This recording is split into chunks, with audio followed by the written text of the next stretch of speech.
undefeated. They're favored by 11 against Georgia Southern at Georgia Southern. By the way, they're outscoring their opponents, and you can keep in mind their schedule, by more than 29 points per game this season. Brady, what do you think about this game? It's going to be a high-scoring game. Look, these are the top two scoring offenses right now in the Sun Belt, so you know that. James Madison's led by their quarterback, Todd Centeio, and he's coming off one of his better performances last week and a win over Arkansas State. So they're building a lot of momentum, but something tells me here at Georgia Southern, who can also put up a lot of points, Kyle Van Treese is leading the Sun Belt in passing.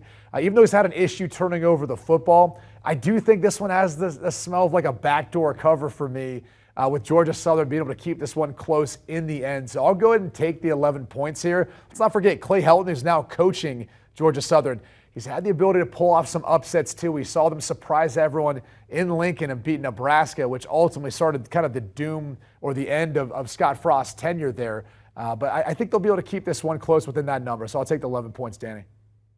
I'm with you on the total. I'm going over. In James Madison games, they're 4-1 against the over, but they're also 3-0, James Madison, against the spread as a 10.5-point favorite. So I'll go ahead and take that. You mentioned Centeio, 15 touchdowns, just one interception. I think this is like, we were talking about this during the break, about their first year playing at the Power 5, or FBS level, not Power 5, Group of 5 level.